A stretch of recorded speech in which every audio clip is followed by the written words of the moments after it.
Well, good day everybody, welcome back to the channel. In this video I'm going to make this tea box out of patterned plywood. Stay tuned. Okay, the first job I've got to do is break down some ply. I'm going to cut it into 40mm strips.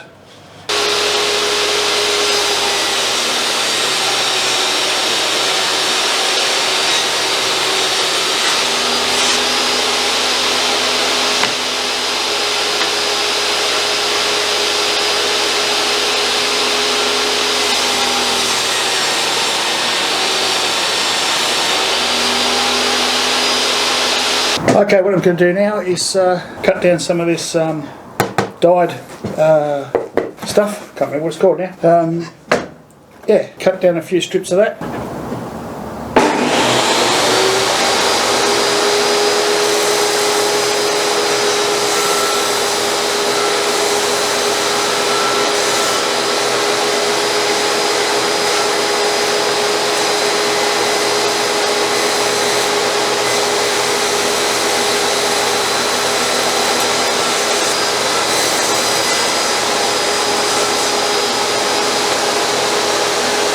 Alright, so I've cut the plywood and the dyed veneer for the first block of patterned plywood.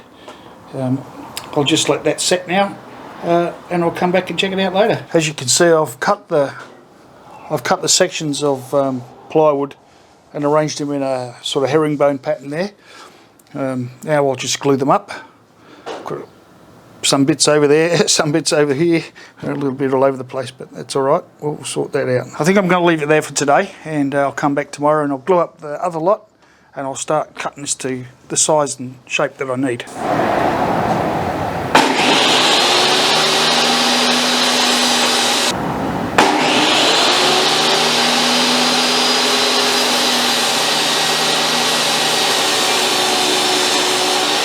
And through the magic of editing, 2's become 4. I don't think I'll need to cut them down any thinner. They're 15mm, so that's plenty thick enough. They might need to be flattened out perhaps a little bit.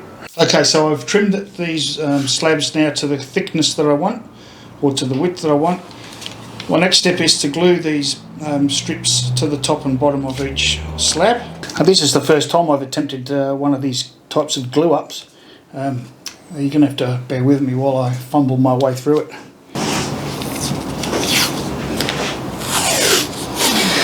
It's a bit of a process, but I suppose if you want to get it right, you've got to take your time.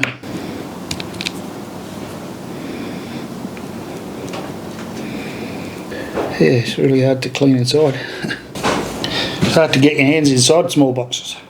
You've got big hands.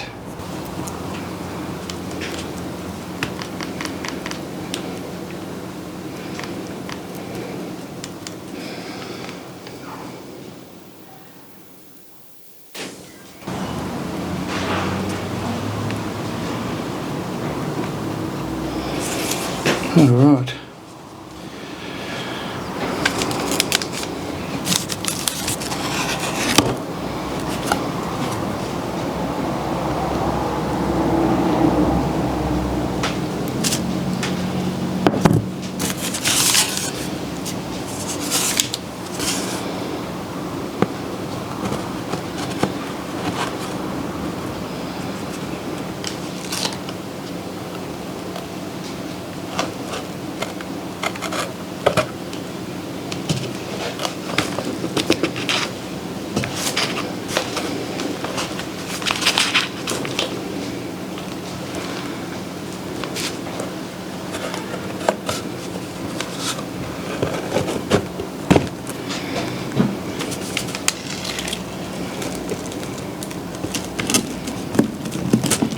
Whilst it didn't go as quite as I'd planned, I think it worked.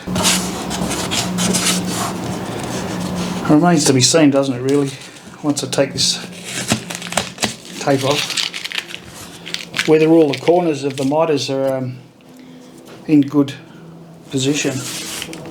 I can't see any real problems at the moment though.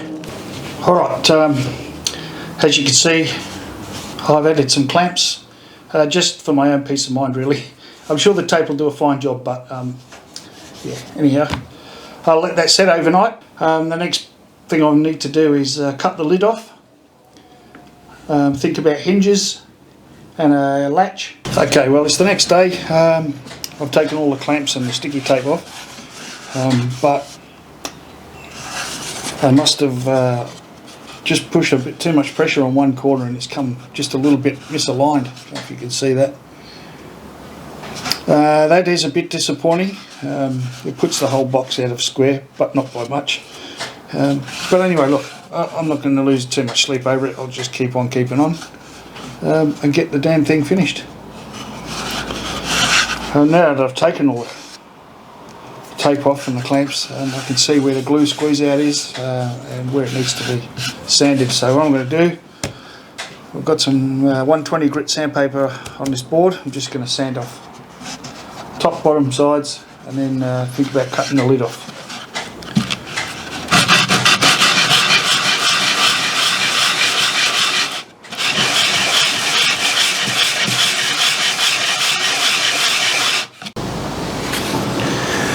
Okay, so the box is just about done. I've attached the hinges and I've masked up the perspex ready for varnishing. To varnish, I'm going to use this British Paints One Coat Clear in gloss.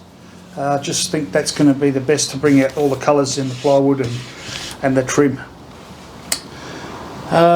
I need to clean the box though, get all the residual dust off, and to do that I'm just going to use a paper towel and some metho. It's surprisingly good at picking up dust. It's surprisingly good at finding all the small cuts on your fingers too that you didn't know you had. Well, I'm making progress with the tea box, albeit slow progress. Now I've milled up some Tassie oak, which I had a piece of, a slab of, to make some dividers. Now these dividers, you can see, they're only about 3mm thick. They just go in the box like so, and then I've cut these small secondary dividers to divide the box up into sections so that you can put, you know, a few different varieties of tea bags in there. Alright, so I've sanded off these little dividers and I'm just going to stick them in place now using some CA glue and these little spacer blocks that I made earlier. Just wonder what they did in the old days before they had CA glue. Okay, well, we've reached the end of this build. I'm pretty happy with the outcome, and there's a couple of things I would do differently. The main one being I would avoid using plywood as the base for the box. For some reason it just looks a little bit untidy. As you can see, there's plenty of room in there for the various kinds of tea. I've got 8 spots there where you can put, you know, like a different kind of tea if that's what's your cup of tea. Well, thanks for sticking with me to the end of the video. I appreciate it. If you liked the video, please give it a thumbs up and think about subscribing to the channel. I'd also like to know what your thoughts are about patterned plywood and the tea box. No, stop. Try again. Well, that's the end of that video, and thanks for sticking with me. If you liked the video, please give it a thumbs up and subscribe to the channel. That'd be awesome. I'd also love to hear your thoughts about patterned plywood and the tea box in the comments below. Until next time, BT out. And cut!